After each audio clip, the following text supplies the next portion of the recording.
Master প্ল্যানটা মোটামুটি সফল ধরাই যায়।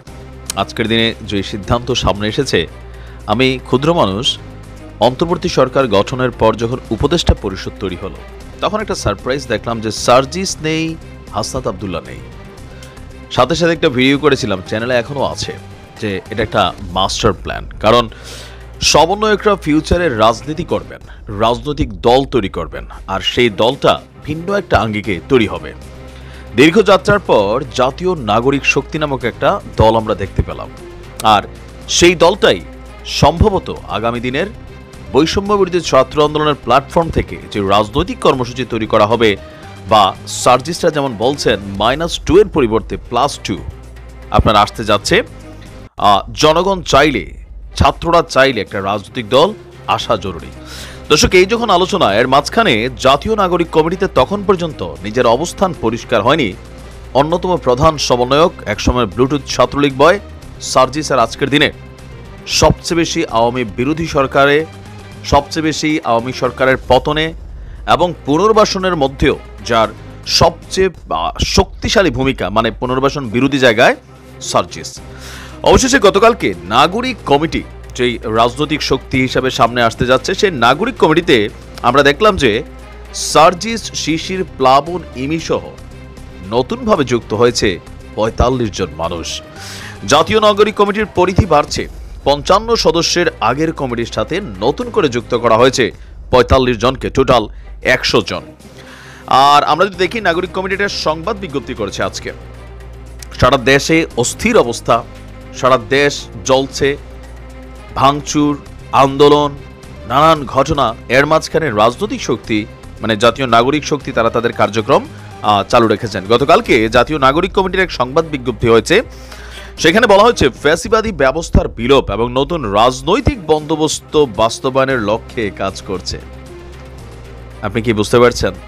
বিএনপির জন্য সামনে সবচেয়ে বড় বাধা হবে এই নতুন রাজনৈতিক দলটি। তবে জনগণ যদি সাপোর্ট করে বসে, বিএনপির যে প্ল্যান, পরিকল্পনা বা মাঠ পর্যায়ে বিএনপির কিছু কিছু নেতাকর্মীরা এখনই আগামী দিন রাষ্ট্র ক্ষমতায় আসবে কল্পনা করে অনেক জায়গায় অনেক অপকর্মে লিপ্ত হয়ে গেছেন, ভাবছেন আমাদেরকে আর জবাবদিহিতা কে করবে। কিন্তু এই বৈষম্য বিরোধী ছাত্র আন্দোলনের পোলাপাইন যে মেকানিজম, প্লাস হচ্ছে এদের যে অ্যাক্টিভিটিস, এদের যে বক্তব্য, আপনি হালকা নেওয়ার কিছু নাই।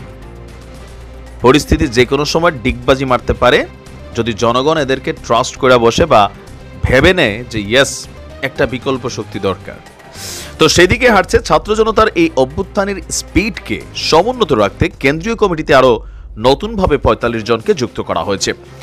কেন্দ্রীয় সদস্যরা হলেন সার্জিস আলম, আলী আহসান, জুনায়েদ, দেবাশিস চক্রবর্তী। তবে এখানে আমি অনেকগুলো নামের মধ্যে আপাতত আরও একটা নাম মিসিং আছে, হাসনাত আবদুল্লাহ।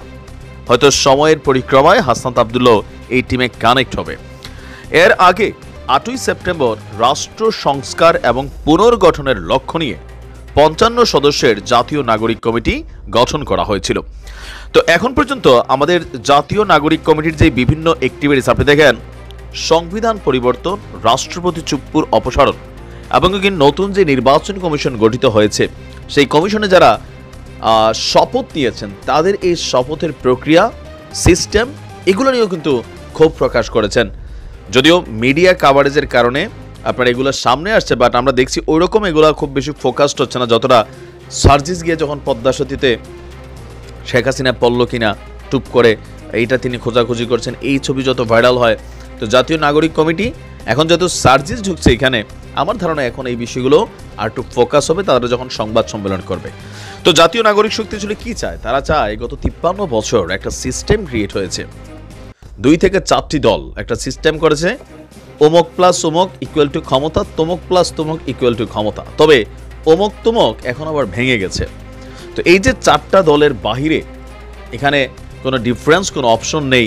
মানুষ যদি ভাবে যে আমি পরিবর্তন চাই, কোন সেই শক্তি যাকে ভর করে পরিবর্তনের ছোঁয়া মানুষ আনবে? ইভেন ট্রাস্ট করতে চাই, কাদেরকে ট্রাস্ট করবে? এই রাষ্ট্র ক্ষমতায় যাওয়ার আগে প্রত্যেকটা রাজনৈতিক দল, নেতা, কর্মী মুখরোচক বক্তব্য, নির্বাচনী যে লিফলেট প্রকাশ করে, সবকিছু মনে হয় যে আরে বাবা, আগামীবার যদি বাংলাদেশে তারা রাষ্ট্র ক্ষমতায় আসে, দেশের মধ্যে পাংখা লাগাইয়া বাঙালি উড়তে থাকবে। হ্যাঁ, কখনো সুন্দরবন, কখনো ধরনের কক্সবাজার, ইন্ডিয়া সীমান্ত একটু গেলাম, অথবা কাঞ্চনজঙ্ঘা, নেপালের সাথে কি এক সুখকর মনোরম দৃশ্য, কিন্তু প্র্যাকটিক্যালি হচ্ছে এই দৃশ্যটা শুধুমাত্র ওই দলগুলোর ত্যাগী নেতা কর্মীদের কপালেও জোটে না, যেগুলো লুটপাট, যেগুলো বাটপার, যেগুলো হাইব্রিড, দুইটা দলের মধ্যেই এর আসমানি উড়ে রাতারাতি কোটি কোটি টাকা বানায়, বিদেশে সম্পদ কামায়। আবার যখন রাষ্ট্র ক্ষমতায় থাকে না, এত বছর বিএনপি নেতাকর্মী যেমন পলাই ছিল, দেশের বাইরে একটা বড় অংশ চলে গেছে আওয়ামী লীগের মতন, এখন আবার আওয়ামী লীগ গেছে, আবার বিএনপির পুনর্বাসন হচ্ছে, আবার কখনো আওয়ামী লীগের পুনর্বাসন হবে। এই খেলা কিন্তু জাতি দেখছে। সেইখানে একটা পরিবর্তন কোথাও না কোথাও মানুষ চায়।